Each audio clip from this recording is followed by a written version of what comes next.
सूचकांक नक्शों पर मौजूद हैं, पर असल जिंदगी से बहुत दूर। यहाँ सूरज डूबते ही हर चीज शांत हो जाती है, लेकिन कुछ चीजें शांत नहीं रहती। कुछ चीजें अंधेरे में घूमती हैं और तुम्हें देखती हैं।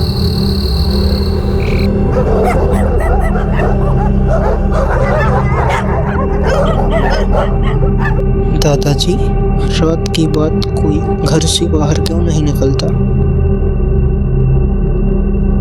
क्योंकि बेटा, कुछ चीजें जो दिखाई देती हैं, अगर देख ली जाएं तो पीछा छोड़ती नहीं।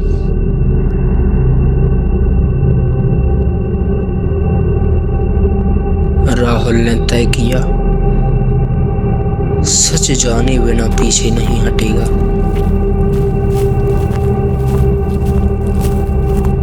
लेकिन गांव में हर कदम पर अंधेरा उसे देख रहा था।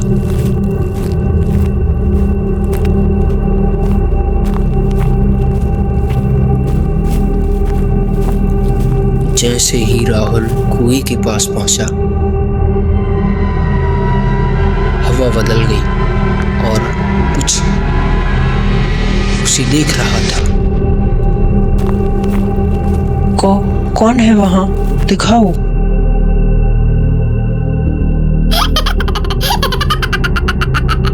राहुल को समझ आया, यह कोई साधारण चीज नहीं थी। यह गांव का अतीत था, जो अभी भी जिंदा था।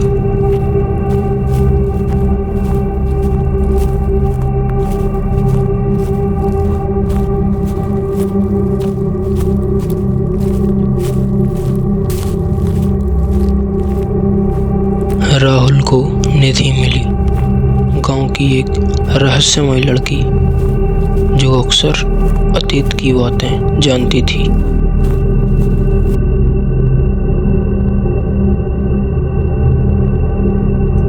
अगर सच जानना है तो ध्यान रखो, जो तुम देखोगे वही तुम्हें बदल देगा।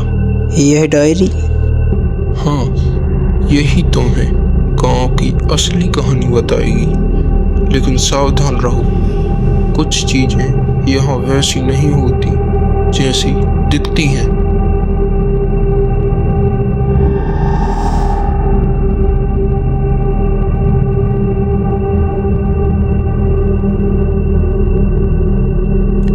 जैसे ही राहुल ने डायरी खोली, पहली पंक्ति पढ़ी और तभी किसी ने कहा, तुम यहाँ नहीं रह सकते। दादा मोहन ने राहुल को गांव का पुराना सच बताया। 50 साल पहले गांव में धोखा हुआ और उसी धोखे ने एक काली आत्मा को जन्म दिया।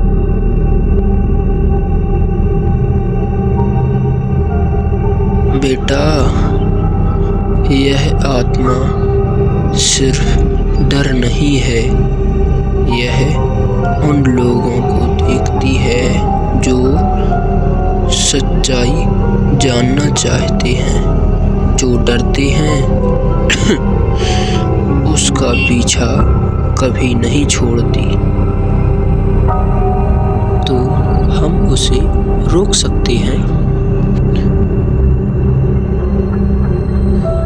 यदि तुम तैयार हो तो हाँ, लेकिन याद रखना, एक बार शुरुआत करने के बाद पीछे लौटना आसान नहीं।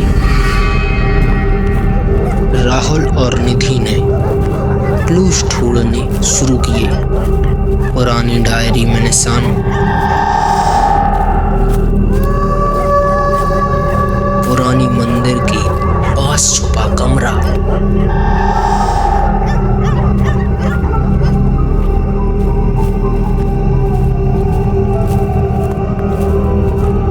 हर जगह छाया महसूस होती और अजीब आवाजें गूंजती। यह सब संकेत मुझे कहाँ ले जाएंगे? सच सिर्फ वहाँ है जहाँ डर सबसे गहरा है।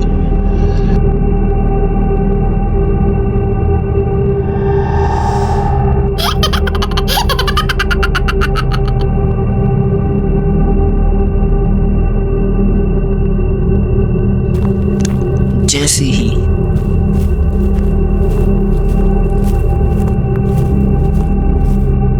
राहुल ने दरवाजा खोला,